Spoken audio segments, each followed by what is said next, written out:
Hallelujah. Amen. This morning, I just have a few minutes. I'm just going to share from what my father in the faith left from last Sunday. Amen. If you were in church last Sunday, I'm just speaking from where he left from. Amen. Just to remind us of what he taught us last Sunday. And if you were not in church last Sunday, please do so to visit our media platforms so that you can catch up with what he was ministering. So today, all I'm doing is just putting, the cream on the cake that was already done. Amen. Are you in church this morning? If you are in church, please be upstanding for the reading of God's word. Amen. I'm so grateful for my father in the faith to give me this opportunity to be standing before you. Amen. I'm so grateful to that, and I'm soliciting for your prayers right now so that I can, ride on his grace. Amen. Esther 2, Esther 2, verse 1. It's a lengthy reading. I'll endeavor to read for you. Amen. Esther 2, 1. The Bible says, later when King Xerxes' fury subsided, remember NIV where God lives, amen. NIV, just stay there where God lives, amen. Later when King Xerxes' fury subsided, he remembered Vashti and what she had done and what he had decreed about her. Then the king's personal attendants proposed, let a search be made for the beautiful young virgin for the king. Let the king appoint commissioners in every province of his realm to bring all these beautiful young women into the harem at the citadel of Susa. Let them be placed under the care of Haggai, the king's eunuch, who is in charge of the women, and let the beauty treatments be given to them.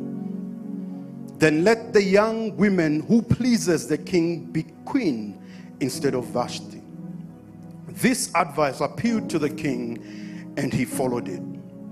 Now there was in the citadel of Susa a Jew of the tribe of Benjamin named Mordecai, son of Jair, son of Shimei, and the son of Kish, who had been carried into exile from Jerusalem by Nebuchadnezzar, king of Babylon.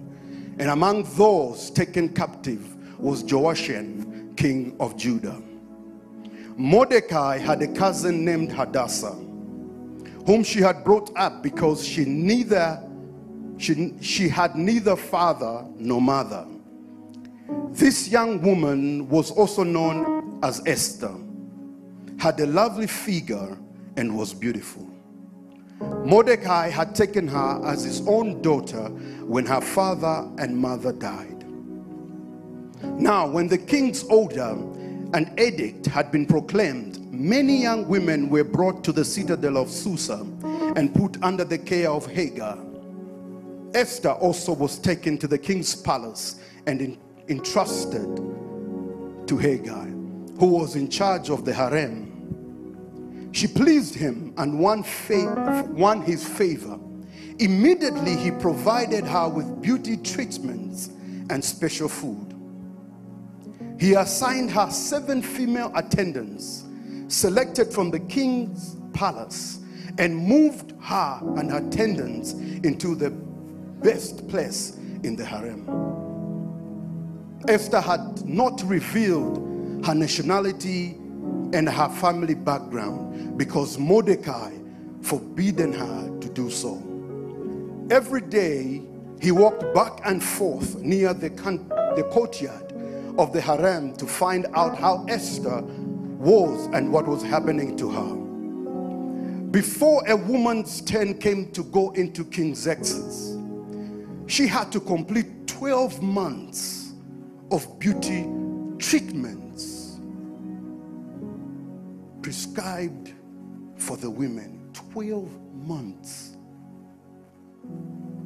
of MAC powder. And I just learned yesterday that MAC powder is 1,500 kwacha. 10 bags of cement right on your face.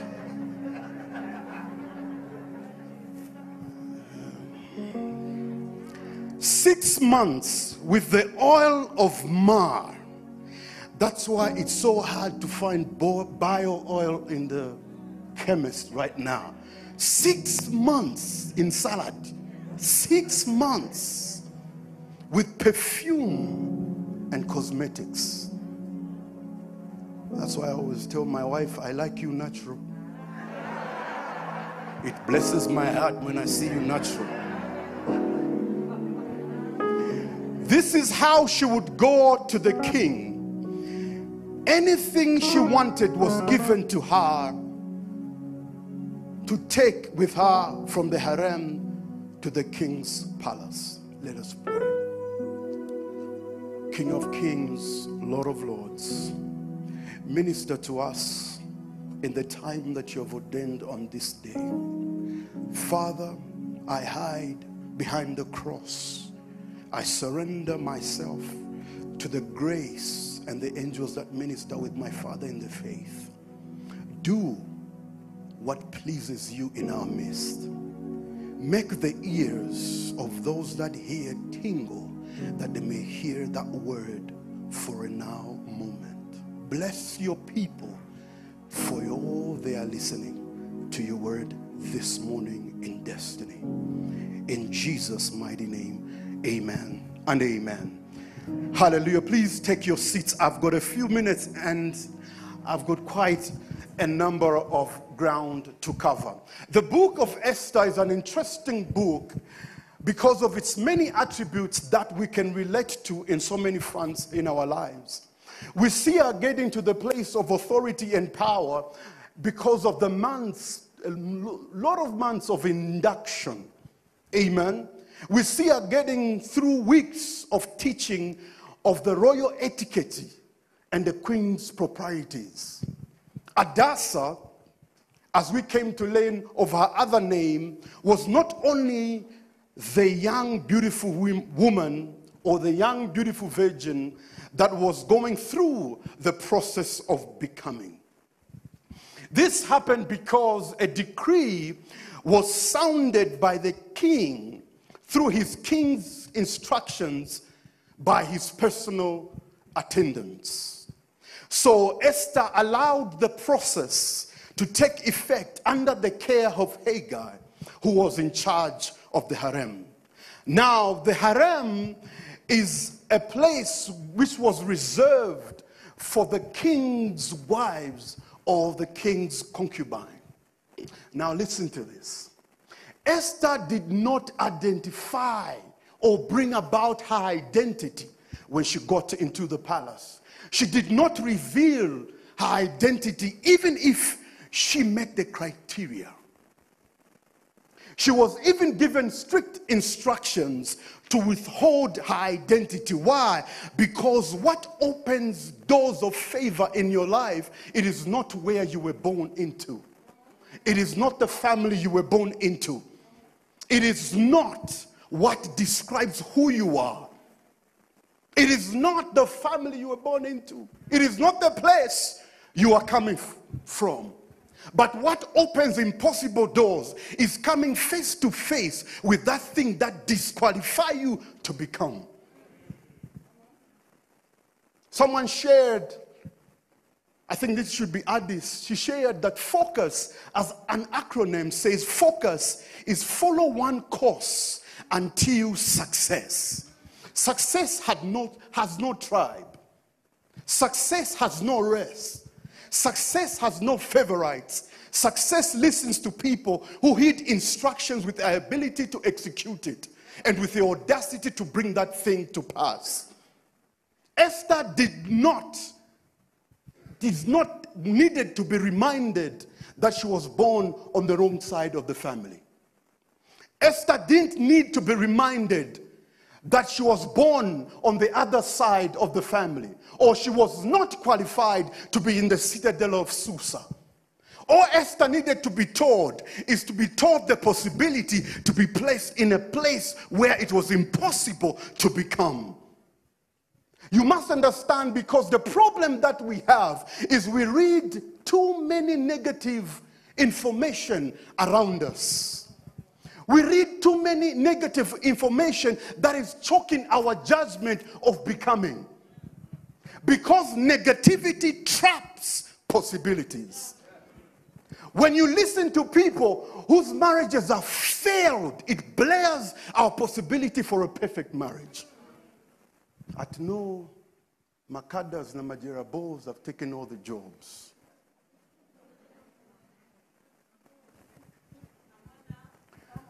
We choose to listen to fools on social media who says, even if you are driving a better car and is paying rent for you in Ibex U and Salama Park, my friend, it's okay. The devil is a liar. Who told you that at 60, at 65, at 60, you cannot give your life to Jesus Christ and have a healing ministry? Who told you that at 50, you cannot give your life to Jesus Christ and win souls for God? Who told you at 45, at 46, you cannot join the choir and sing praises to Him alone? Who told you that at 60, you can go out there and start a ministry and heal generations? No matter the number of virgins in the citadel, Esther understood that there was a grace over her life.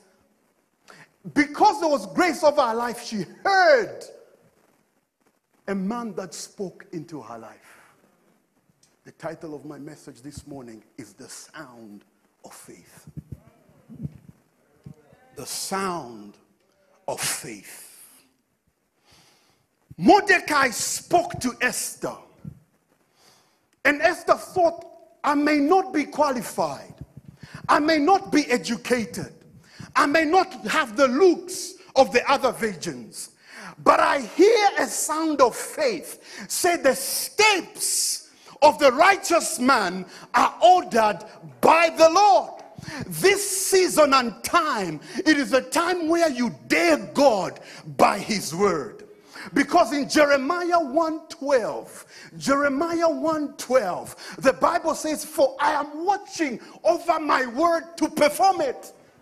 If He says His word, it's about time you position yourself for that word to come to fruition. Because what you hear is just not any other words. What you hear is the sound of faith into your life. Amen. The centurion man came to Jesus and says, my servant is not well. And Jesus said, I'm going to come with you to your house. But the servant says, you are not worthy to come into my house, but just say your word, and my servant and my nanny and my God and my shall be healed. Are you here this morning? If you believe God for your friend's marriage, you just need to position yourself for a turnaround of yours. If you believe God for your friend's breakthrough, you need to understand that God heals servants, but He raises up daughters. If He can heal your friend, for yours, a turnaround and the complete grace of God is upon your life. Amen. Through the prayer. When you are believing God for something, look for somebody who also is in need of that particular thing. Because when you pray for somebody's womb to open and God gives them a child, when He opens your womb, He gives you nations. Amen.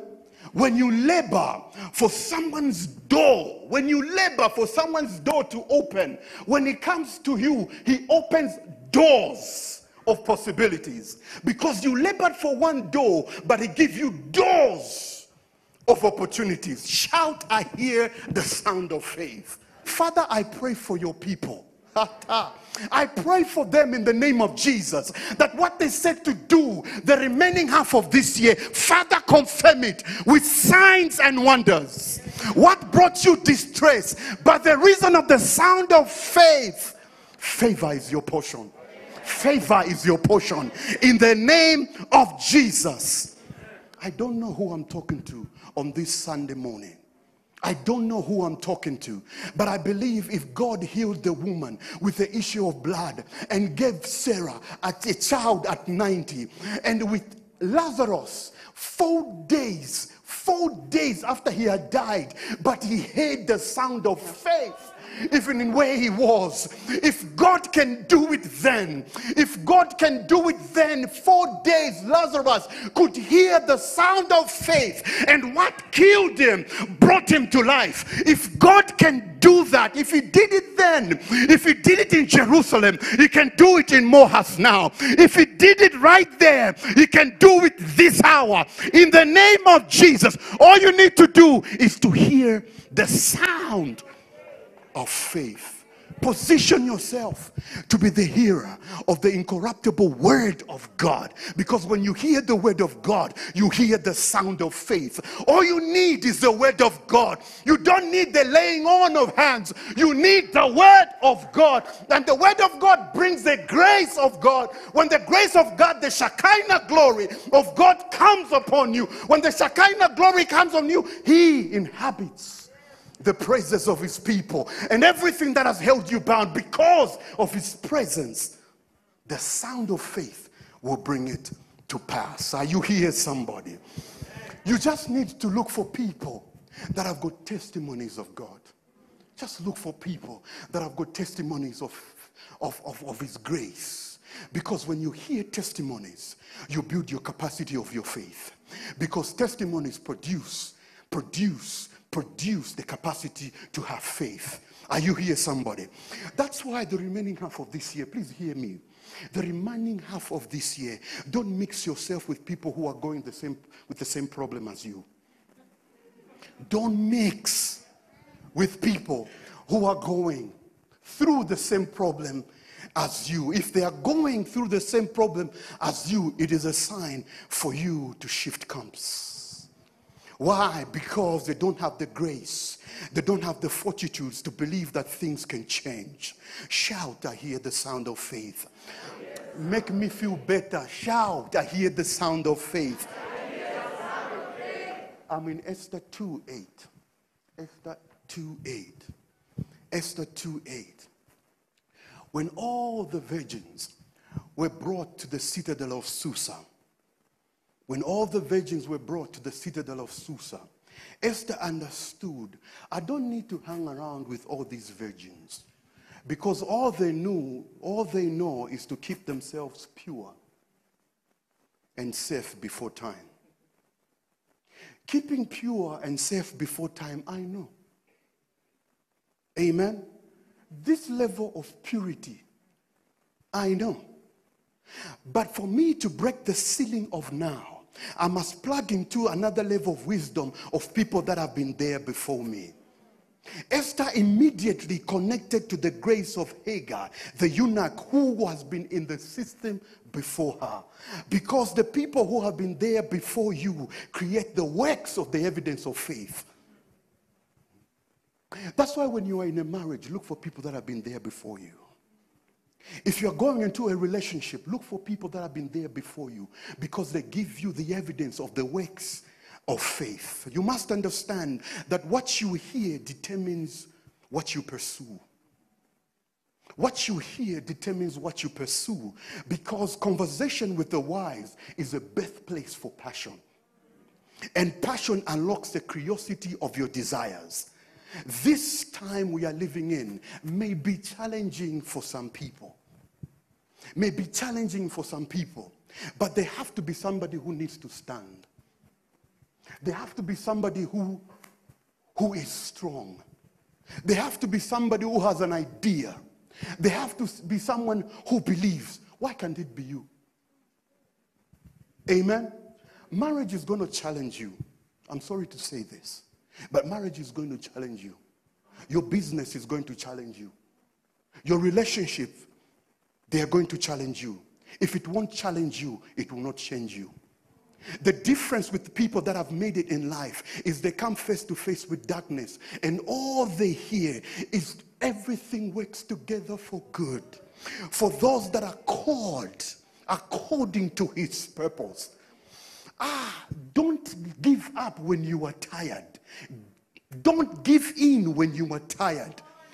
Don't stop when you are tired. Stop when you are done. In the name of Jesus. And this season, by force and by fire, change who you are listening to. Change the counsel that matters in your life. Put a price on what you are hearing. Put a price on what is entering your ears. Because when you value what you hear, you are able to see what is useful and what is useless. When you value what you hear, because, listen to me, God values what he hears you say about him. He values it. Because you must understand that when God values what you hear, you need to decipher what you hear. Because your ears are gates of transformation. If they are gates of transformation, guard them jealously. They are not garbage bags. They are gates of transformation and gates for you to receive the incorruptible seed of God that produces sound, and faith becomes inevitable. God loves to hear. Listen to this. Worship is a correction of focus. Worship, when you worship God, it's a correction of focus. Okay? The woman with the alabaster box, when she came to Jesus and broke the alabaster box, do you know that perfume had a different purpose and agenda before she met Jesus? Her perfume had a different agenda. It had a different purpose before she met Jesus. But when she was on the knees and broke the alabaster box, she changed her focus and begins to honor God. And immediately she honors God, the grace of forgiveness showed up. What do you hear and who do you honor? Amen? When you hear God in the teachings, when you hear God in his word, when you hear God in spirit and in truth, he releases a response in the realm of the spirit. And faith captures the dimension of God and creates a traffic between God and what is impossible. Because you have believed God. Faith captures his dimension. And the blessing that comes with faith, everything that was empowered in the blessing is released because of faith. Why? Because you have believed God beyond what man has uttered. Amen? Because without faith, the Bible says, it is impossible to please God. Now hear this. Everything that we see is the manifestation of a spiritual victory. If you cannot see it in the physical, you have to labor in the spirit for God to manifest in the spiritual realm. If you win the battle in the spirit realm, the physical had no choice but to comprehend what the spirit has done. Why? Because God deals with things in the spiritual realm. Amen. That's why your faith in God unlocks everything that is trapped in the spirit. And when you pray and when you hear the sound of faith, it unlocks the physical realm and begins to deposit the blessings of God. Amen. See, everything you are going through right now, whether good or bad, is as a result of the things that you've been asking God for. Yes? Because you've been asking God. You are asking God for a spouse, but you are busy posting pictures as if you are advertising for bio oil and soap. And you wonder why the blessing and the answer is not coming. If you're going to ask God And some of you are asking God for a car before the end of this year. God, give me a car. God says, how big is your garage? God, give me a girlfriend. God says, are you ready for your wife? Because God doesn't give what you want, God gives you what you need. Because what it does is exceedingly, abundantly, because it looks at your future, it doesn't look at your want, it looks at your need, because the future is in his perspective. That's why don't go to God and ask for a car. Don't go to God and ask for a car. Ask God, what do I need to preach the word of God and to transform people's lives? And God will bring the byproducts of your blessing, which is a car. If you're asking God for good health, he says, are you ready for evangelism? Amen. If you're asking God for your business to be in the Forbes 500, he says, are you ready to build me a tabernacle of worship? You are asking God for a job. God is saying, I need to bless my people. Are you ready to bless my people? Because most of us, when we get our job, it's me, myself, and I. And we have to pray for you to come to church. We have to intercede with the intercessors on Saturday. God, make his steps come forward to church. We cannot be praying for your boss when God has already given you the grace to transition and bring grace on this earth. God blesses you so that you can be a blessing to his kingdom. When you ask for a child, he says, are you ready to raise a generation, the next generation? Are you ready to sit with them and open the Bible? How many times have you been at home and opened the Bible and pray for your children? In my language, kapena kuberenga Bible ni chilendo. It means like it's foreign wherever you are. Amen? Luke 12, and I'm closing. Luke 12. The Bible says, Luke 12:48, it says, for everyone who is given much, much is required. Possible has a process called impossibilities. If you can't have possibility, you can't have possibility through guesswork or good luck charm. You have to be willing to unlock in the places of impossibilities the situations by the faith that God has given you. Jesus had to defeat the devil in an impossible wilderness for him to have an experience over the cross. You have to expect great things from a good God, because he's the God of the storm. He's the God in the belly of the fish, because he's the God that parted the Red Sea. He's the same God that gave us a child after a brutal miscarriage and a stillborn. If God can do that for us, God can do that for you in the name of Jesus.